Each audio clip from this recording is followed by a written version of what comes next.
Ahora Números capítulo 13, por favor, versículo 16. Dice la palabra de Dios, es muy largo, vamos a ver si podemos resumir un poco este texto.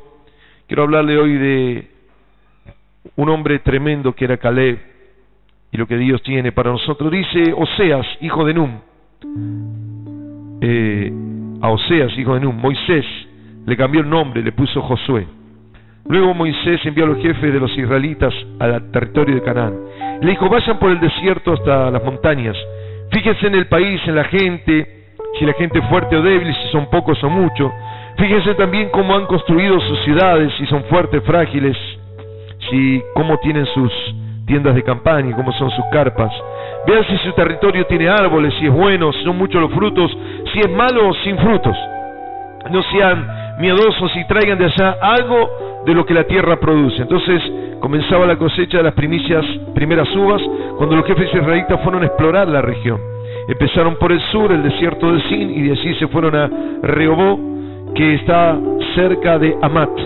Versículo 22. Entraron por el desierto, llegaron a Hebrón. Esta ciudad había sido construida 7 años antes, etc. Y dice, los espías vieron que Hebrón vivían Ahimán, Sesai y Talmai.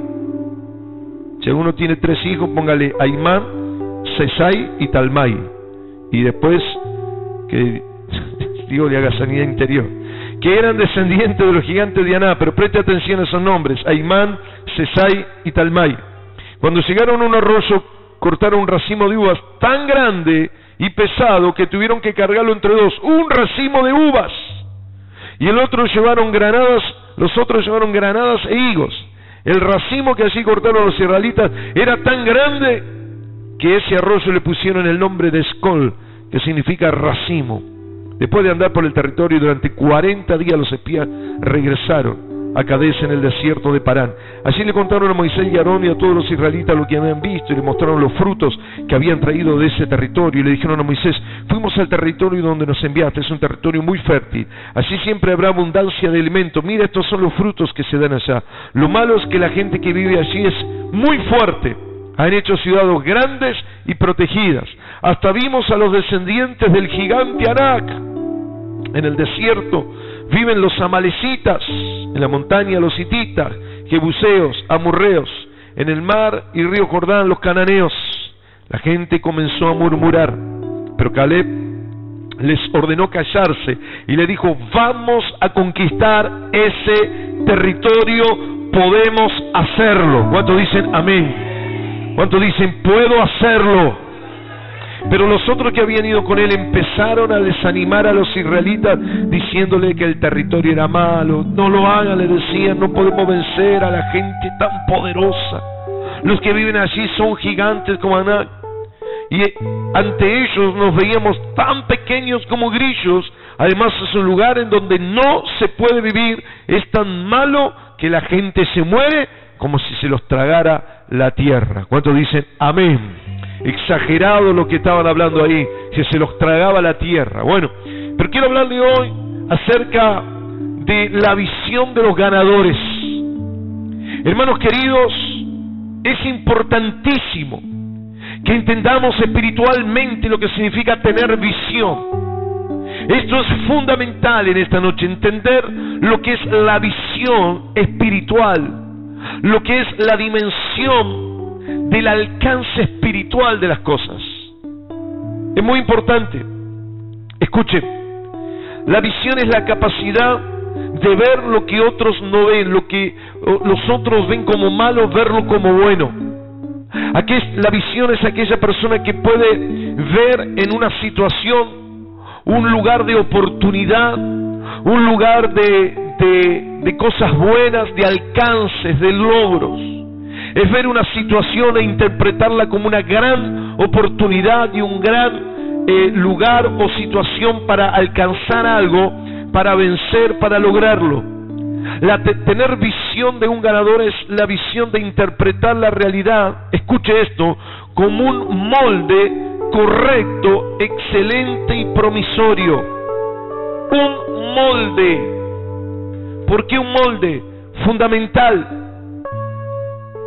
La visión, la capacidad de ver, vamos a traducirlo en la vista, en los ojos. no tiene que ver con lo que ven nuestros ojos.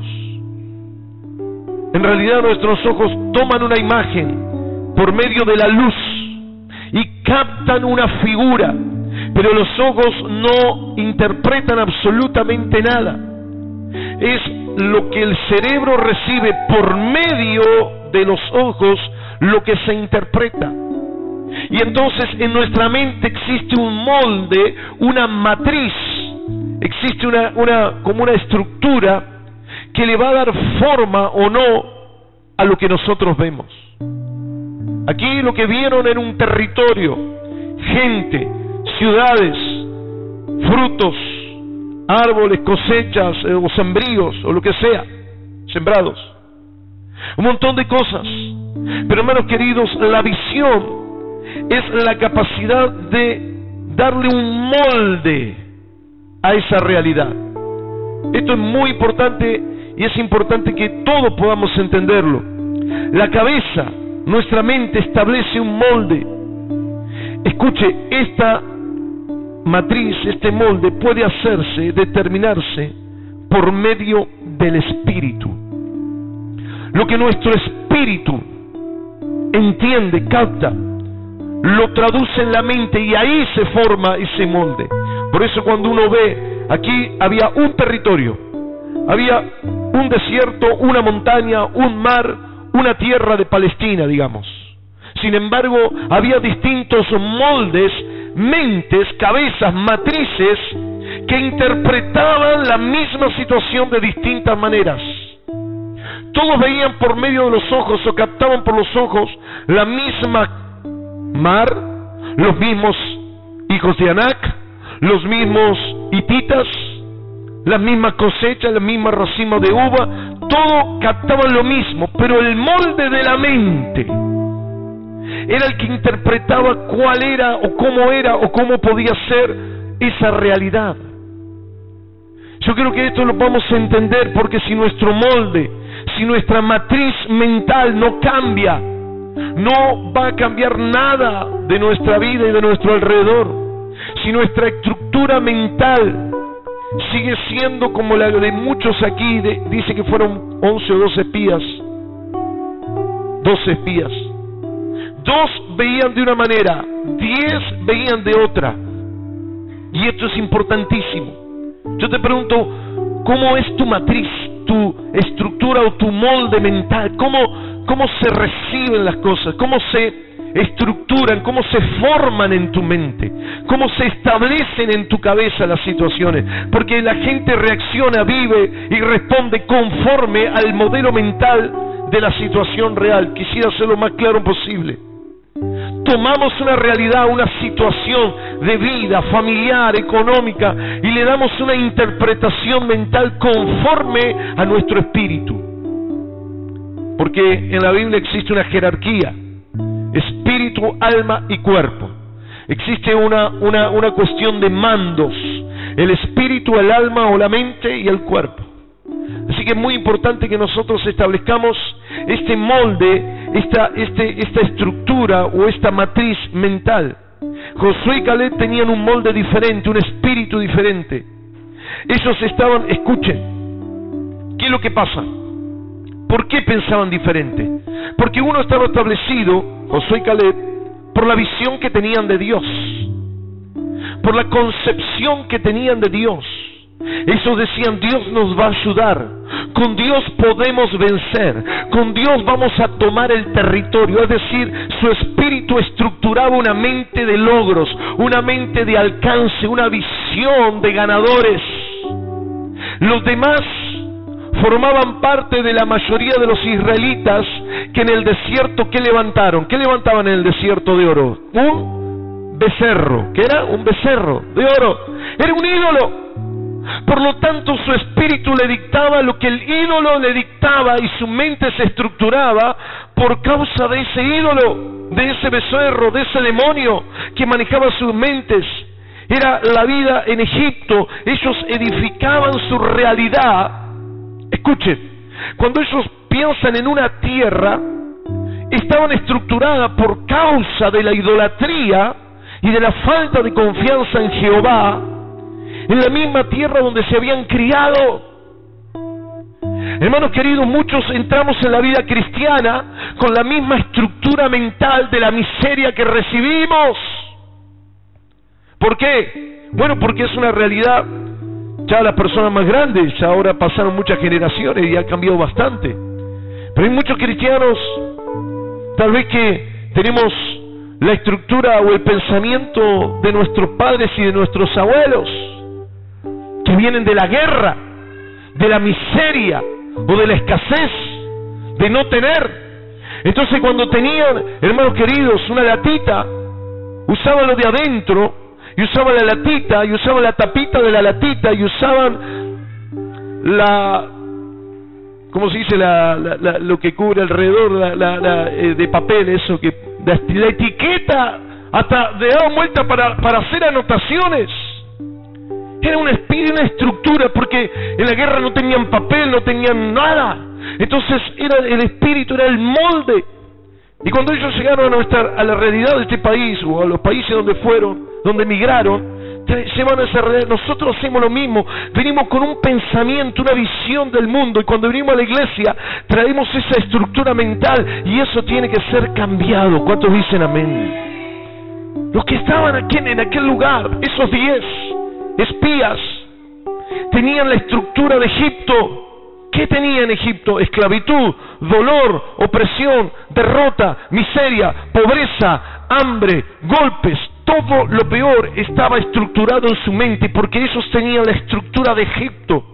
Entonces cuando Dios les muestra una nueva tierra, ellos no entienden que es la tierra que fluye leche y miel. Ellos traducen la historia de Egipto. Ellos cuando están viendo Canaán, están viendo Egipto cuando los golpeaba el patrón. Están viendo en Egipto cuando tenían que tomar puchero. Estaban en Egipto cuando tenían que trabajar 16 horas con un látigo encima. Entonces la tierra que ellos veían con su mente Egipto.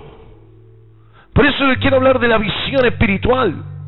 ¿Qué situaciones hacen que nosotros determinemos definitivamente una visión diferente? Josué y Caleb forjaron su mente con un espíritu unido al de Dios, con un espíritu diferente. Para ellos Dios no era el patrón de Egipto. Para ellos el Dios no era un becerro de oro. Para Josué y Caleb, en el versículo 14:8 dice: así siempre habrá abundancia de alimentos. Dios nos ama y nos ayudará a entrar y nos dará la tierra. ¿Cuántos dicen amén? Porque ellos estructuraron su mente conociendo en su corazón un Dios bueno, misericordioso, poderoso, capaz de cambiar la realidad. Hermanos, tenemos que tener esta visión espiritual, una visión de ganadores, una visión de logros, de conquistas, una visión de alcance, que no está basado en un positivismo, no olvídese, no está basado en una cuestión de personas que se dedican a la motivación humana y vos podés, no todas esas tonterías, sino tiene que ver con una creencia espiritual.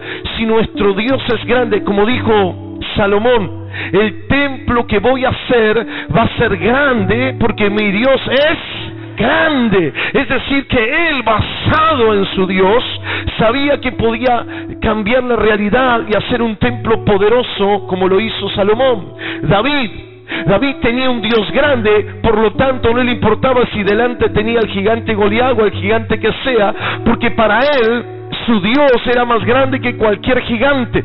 Su mente estaba forjada, estaba estructurada en grandeza, en visión de logros, de conquista, de alcanzar las cosas. Hermano, en esta noche necesitamos cambiar nuestra mentalidad, necesitamos estructurar nuestra mente diferente, necesitamos forjar nuestra mente basada en la creencia de quién es Dios. Como dijo acá, Dios nos ama, le decía. Escuchen, israelita, Dios nos ama. Dios no nos va a mandar a una tierra para morirnos de hambre, para hacernos caer, para que seamos derrotados. Por eso le dice en el 14:8, Dios nos ama, Dios nos alcanzará, nos dará el poder para alcanzar ese territorio, para tomarlo, porque él creía en Dios. ¿Cuántos dicen amén? Es importante, hermanos queridos, El Dios que crees será quien determine tu matriz mental. El Dios que crees, al que crees, será el que determine el molde de tu mente. Por eso las personas dicen no puedo, porque tienen un Dios que no lo puede, porque tienen un Dios que es incapaz o que es limitado. Pero cuando nosotros estructuramos nuestra mente en conforme al Dios que tenemos, entonces podemos tener un molde maravilloso de logros y una visión de ganadores. ¿Cuántos dicen amén? Primero, lo que quiero decirte, para poder tener esta visión, yo creo que es necesario algunas cosas. Son indefectiblemente necesarias, no son las únicas, pero son algunas de las cosas que es importante que nosotros, características que podemos tener. Número uno, pasar por un entrenamiento severo. Nosotros lo llamamos al entrenamiento prueba. La prueba de Dios. La prueba es algo que nos permite superarnos. Es un entrenamiento para que nosotros sepamos hacer las cosas, para que nosotros podamos hacer las cosas. Estaba pensando en esas imágenes, no sé dónde estaba, y había un canal que pasaba del hambre en Chaco. Estaban hablando de eso. Y yo veía, ¿qué es lo que pasa? Que esos chicos no pueden tener de comer cuando hay comida. Claro, yo estaba pensando, en realidad no es el problema en el momento que no le pueden dar de comer, es un problema estructural. No solamente de una situación social, sino de una situación mental, de una forma de pensar, además de todo lo demás que usted pueda decir. Pero hay algo que yo pensaba en esto, decía, Señor, ¿qué pasa? Hay personas que no resuelven pequeñas cosas. Un chico en primer grado, cuando no puede resolver una suma y abandona y cierra su mente y baja sus brazos, no va a poder resolver una suma de 1 o 2 dígitos, y mañana no va a poder resolver un problema de hambre, ni mucho menos, por supuesto, porque no enfrenta unas pruebas y se somete a ellas para superarse. Estoy hablando así en general, pero podemos verlo en distintas cosas.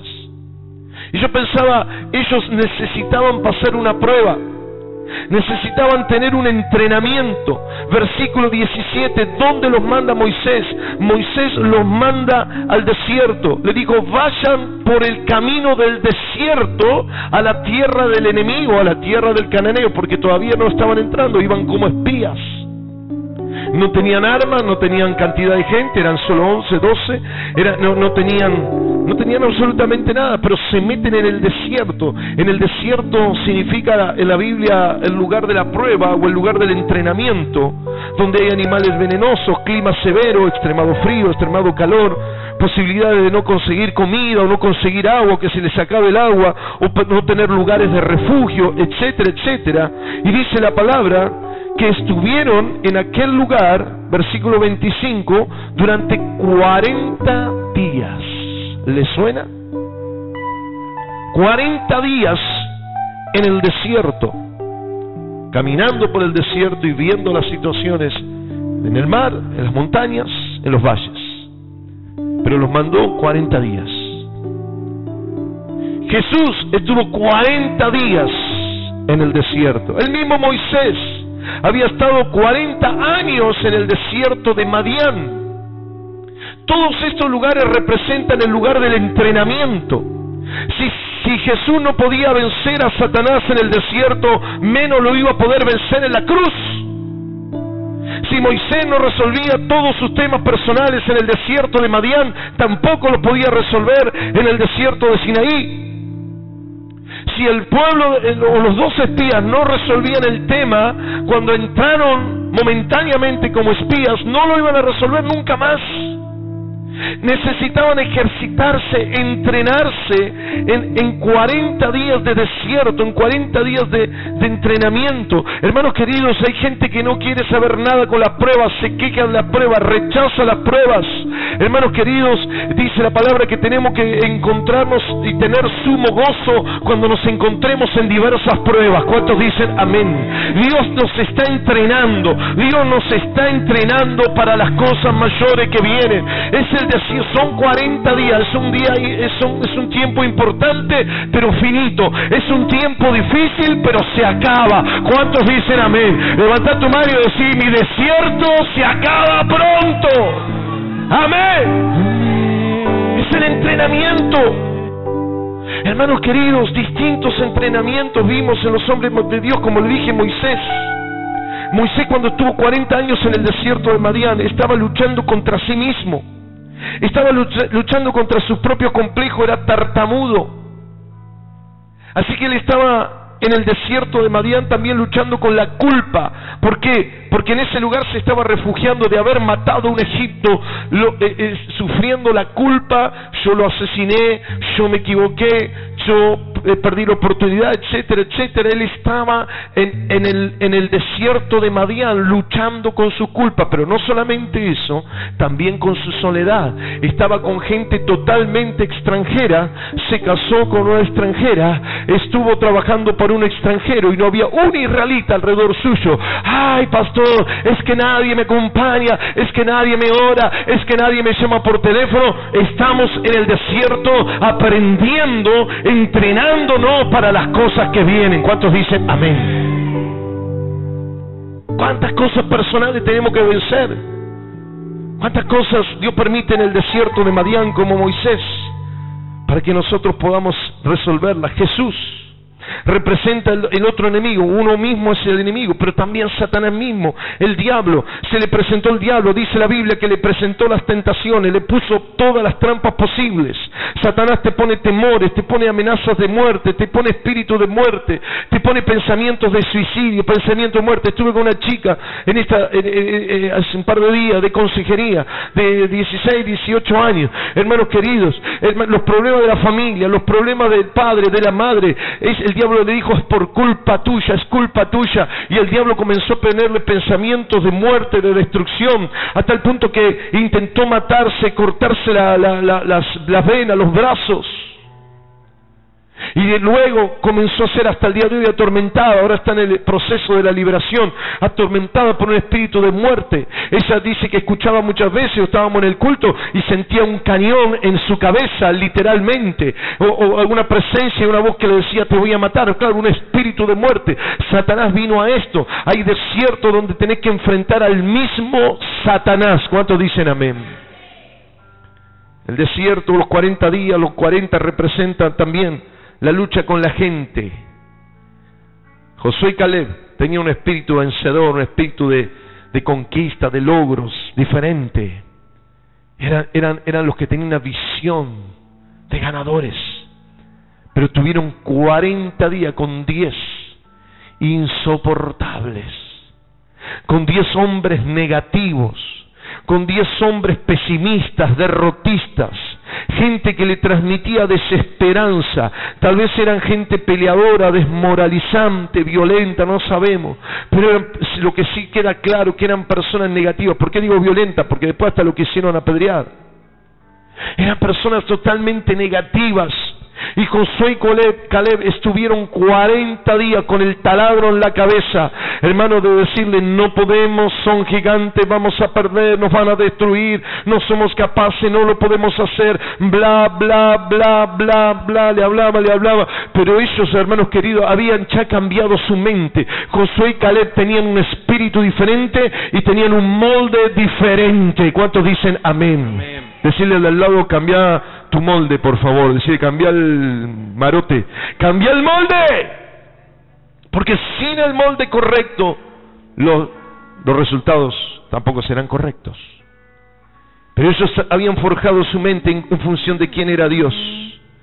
El entrenamiento nuestro es vencer el desierto, las pruebas, vencerte vos mismo, vencer la gente tóxica y vencer al mismo diablo en persona. Como salgas del desierto, saldrás de tu vida. Si salís del desierto en victoria, en tu vida saldrás en victoria. Si 40 días lo lograrás el resto de tu vida. Jesús no le venció en la cruz, no venció en el monte de los olivos, no venció cuando lo quisieron tirar del despeñadero, no venció cuando quisieron matarlo los religiosos. Él venció en el desierto cuando se enfrentó al mismo diablo. Amén.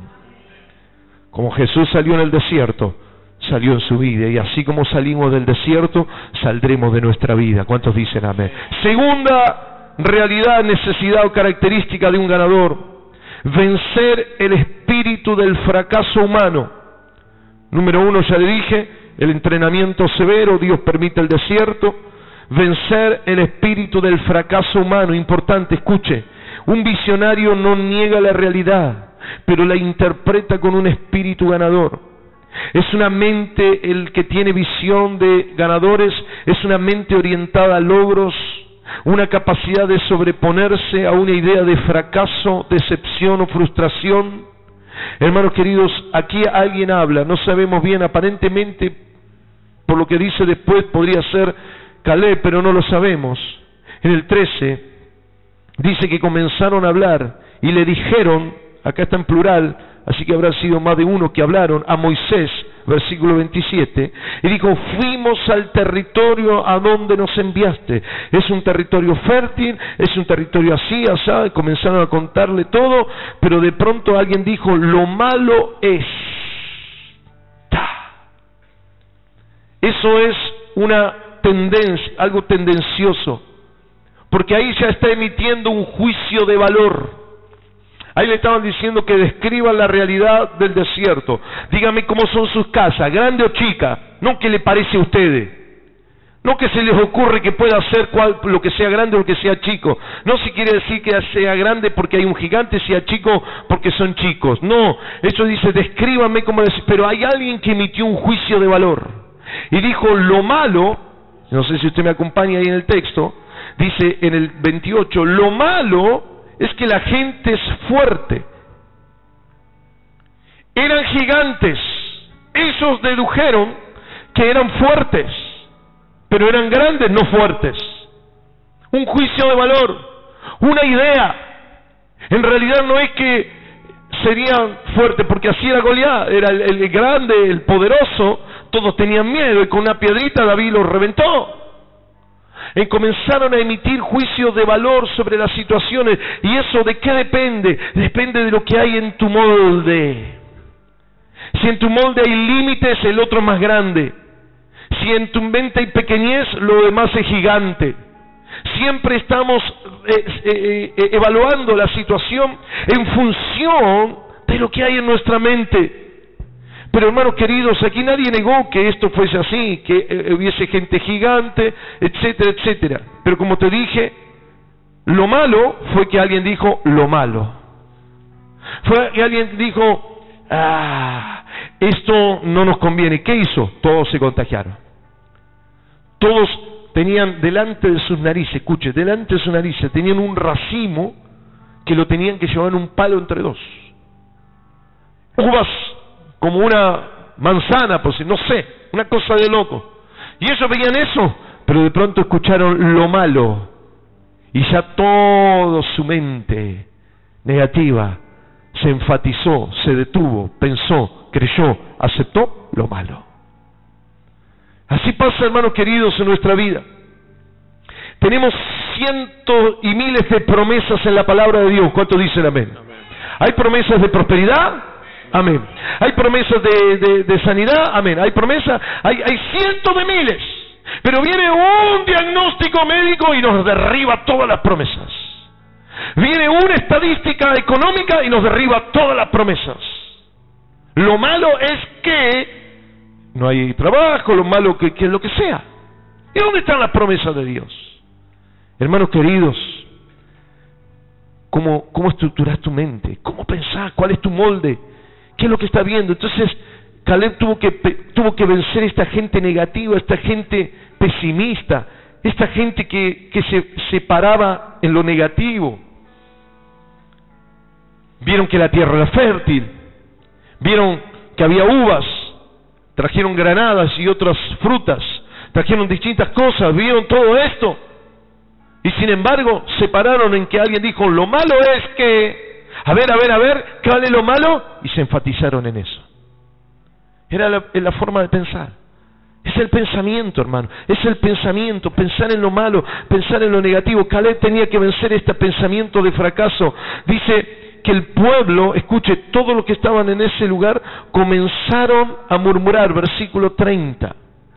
Murmurar es parte de ese fracaso. Yo estaba leyendo qué significa murmurar. Murmurar significa desacreditar o sacarle crédito, sacarle valor. ¿Qué le estaban sacando valor? A la promesa de Dios. Porque Dios le dijo, esta tierra fluye leche y miel, es tierra de abundancia. Y ellos la desacreditaron cuando murmuraban. Murmurar es desacreditar también. Entonces le sacaron el valor. Lo que Dios dice que bueno es mentira. Así que no se estaban peleando ni contra Josué, ni contra Caleb, ni contra Moisés, sino que estaban desacreditando a Dios mismo. Este es el espíritu de murmuración que tenía que vencer Caleb. También significa calumniar o poner deshonra, criticar. ¿A quién criticaban? A Moisés. Moisés, ¿para qué nos trajiste en esta tierra? ¿Para qué nos trajiste a este desierto? ¿Para qué nos trajiste a esta situación? Hubiésemos quedado en Egipto. Literalmente se los dice. Versículo 14, escuchen. Versículo 14:4. Decían unos a otros, vamos a elegir un jefe que nos lleve de vuelta a Egipto. Hola, ¿está bien? Se durmió. Que vamos a elegir a alguien que nos lleve a Egipto. Estaban pensando, ¿por qué? Era la estructura mental. Egipto era la matriz de su cabeza. Querían alguien que en lugar de entrar a la tierra prometida de bendición, volvamos a Egipto. Antes de conquistar y creerle a Dios, preferían la esclavitud. Hermano, antes... mucha gente de venir a la casa de Dios o a la presencia de Dios y arrepentirse de sus pecados, prefieren estar esclavos del pecado. ¿Cómo puede ser? ¡Qué locura! ¡Qué enfermedad! Eso es la murmuración. Y él tenía que vencer a esta gente. Censuraron a Caleb. El fracaso, escuchen, de esta gente que tenía que vencer Caleb, porque le estoy hablando de vencer el espíritu de fracaso humano, era la autopercepción miserable que tenían. Versículo 33, no se duerma. Mire lo que dice. Ante ellos, en el 32-33, ante ellos nos veíamos tan pequeños como un grillo. ¿Vieron la percepción que tenían? ¿Cómo en su mente dicen, ¿cómo soy yo? A ver, ¿soy como un león? Si usted va y le hacen una prueba, diga, a ver, hágase como, ¿qué animal sería? A lo mejor uno haría un águila, un león, haría, no sé, qué sé yo, un tigre, un puma, un grillo. ¿Quién es un grillo? ¡Un grillo! ¿Sabe cuánto es el máximo de la medida de un grillo? Según el diccionario, 3 centímetros. Así. ¿Y qué hace cuando está encerrado un grillo? Cuando se le metió en su habitación, usted dijo, voy a dormir que tengo un sueño, y se le mete un grillo. ¿Qué empieza? ¡Oh, está protestando! ¡Quiero salir y no sé cómo! Y usted quiere dormir y no sabe cómo. ¿Cuánto le pasó que se le metió un grillo? Y empieza, ¿qué hace? ¡Protesta! Porque se quedó encerrado en un lugar que no quiere, en el jardín, saltando, pim, pim, se metió por la ventana y quedó en el rincón de la cómoda. Y empieza esa protesta. Yo me imagino israelita protestando igual que un grillo. 3 centímetros. Eso era la visión que tenían, hermano. ¿Cuánto? Levanten su mano y digo, renuncio, diga, renuncio al grillo. Renuncia al grillo. Nosotros antes nos veíamos como grillos. ¡Qué lindo! Mire Caleb, con qué gente, Dios santo, pobre Caleb. My God, como un grillo. Ese era el pensamiento. Yo ando con esto, decía Caleb, santo de Israel.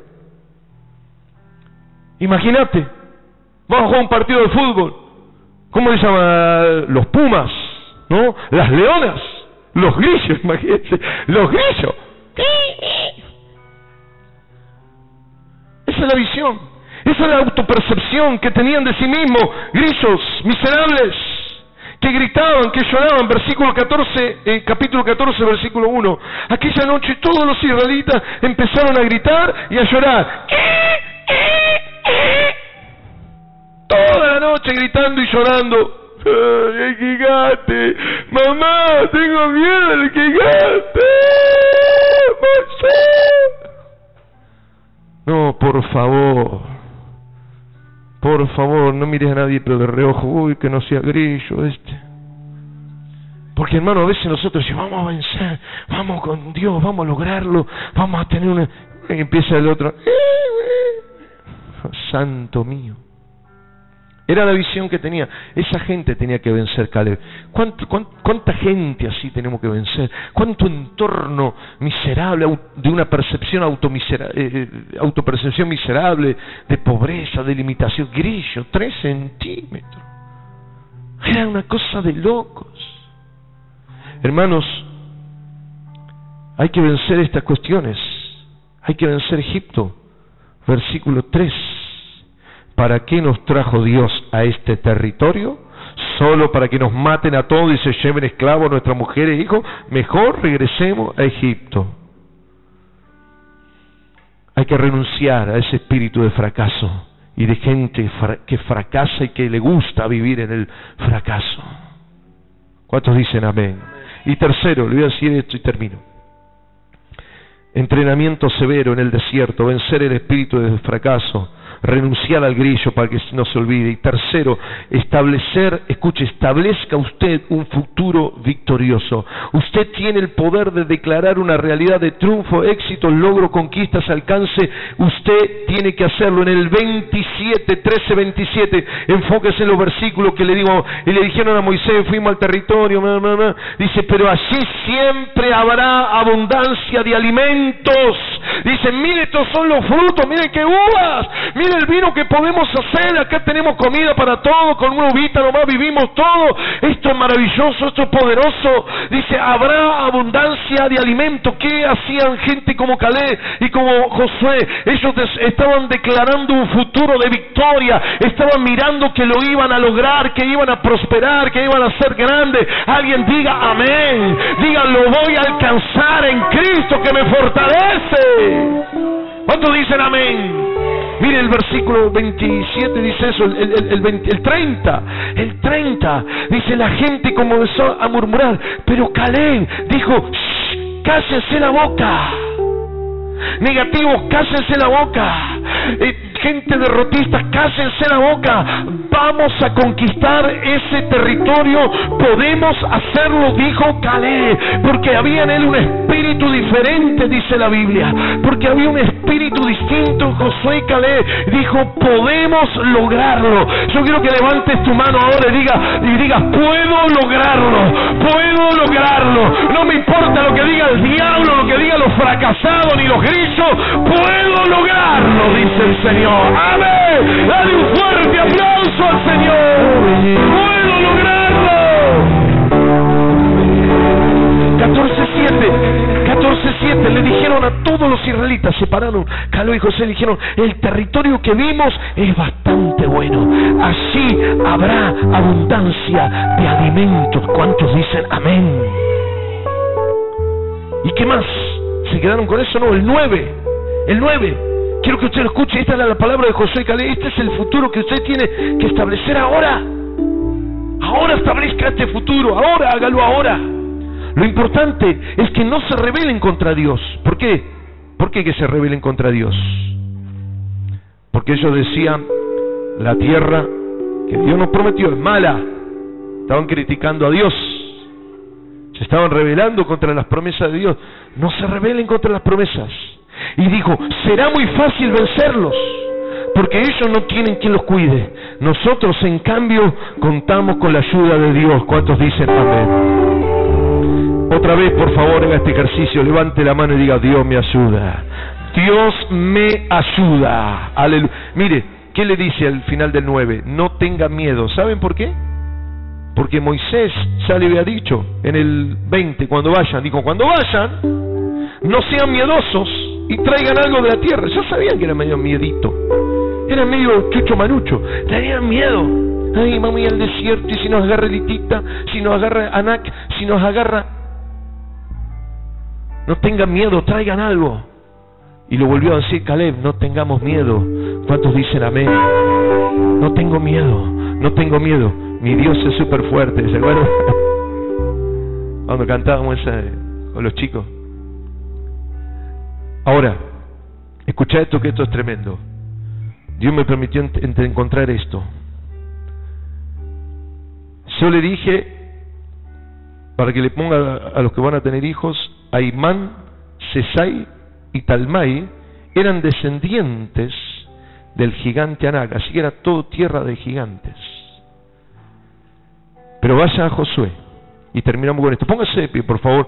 Si tiene la Biblia, tómenla en la mano, el iPad, el iPhone, el iPod, lo que sea. Y dice el 15:13 de Josué. Escuche, Dios le había dicho a Josué. Saben que los únicos que entraron a la tierra fueron Josué y Caleb, los demás se murieron todos. Menos mal, para que entre esto negativo, que se queden del otro lado. ¿Cuántos dicen amén? Dios le había dicho a Josué, dale a Caleb, hijo de Jefuné, una parte del territorio. Y escuche qué le asignó Josué, inteligente. ¿Por qué? Porque ellos ya lo habían declarado. Porque ellos tenían una mente diferente. Quiero que usted capte lo que Dios me mostró. Aquí lo dice claramente, escuche, en Josué, cuando llegó la hora de entrar, esto fue mucho después. Entonces entraron a la ciudad que había fundado Arbá, el padre de la raza de los gigantes, Anak. Caleb los echó de allí y se apoderó de la ciudad. Esto es claro. Se apoderó de la ciudad. En esa ciudad vivían grupos de familia de los gigantes, Sesai, Aimán y Talmai. Los que habían visto en esa tierra eran gigantes. Y cuando Josué le dijo, o Caleb le dijo, dame alguna tierra, Josué le dijo, tomá la tierra que vos viste. La de estos tres amigos, Aimán, Talmai y Sesai, que son gigantes. Hermanos queridos, ¿saben por qué? Por la visión que tenían. Para los israelitas, los enemigos eran gigantes, los problemas eran gigantes, las situaciones eran gigantes, las posibles derrotas eran gigantes. Pero para Caleb lo que veía era que la tierra era gigante, que los frutos eran gigantes, que las cosechas iban a ser gigantes y que los manantiales iban a ser gigantes. ¿Cuántos dicen amén? Fuerte el aplauso al Señor. La tierra no es de enemigos gigantes, es de fruto gigante. Y dice, escuchen, me encanta, ¿qué dice? Después salió para atacar, tomó la tierra, como él lo dijo, dice, lo vamos a sacar como nada, lo sacó como nada, y entró en la tierra de los gigantes, porque Caleb sabía, lo que acá cae es cosechas gigantes. Lo que hay acá son manantiales gigantes. Lo que hay acá son uvas gigantes. Y profetizó y determinó su destino. ¿Cuántos dicen amén? Vamos a orar. Gloria al nombre de Jesús. Gloria al nombre de Jesús. Gloria al nombre de Jesús. Determina tu futuro. Determinalo. Habla lo correcto. Declaralo. Estableció un futuro victorioso. Caleb lo que dijo lo logró. Y dijo, esta tierra la podemos vencer, y venció. Esta tierra es de gigante, pero no de hombres y de enemigos y de problemas gigantes. Son de ganancias gigantes. ¿Cuántos dicen amén? Gloria al nombre de Jesús. Padre, declaramos y profetizamos visión de ganadores para todos los que estamos aquí en esta noche. Vemos logros, vemos abundancia, vemos poder. La gente ve retracción, la gente ve falta de trabajo, pero el cristiano profetiza y declara, es tierra de abundancia. ¡Amén!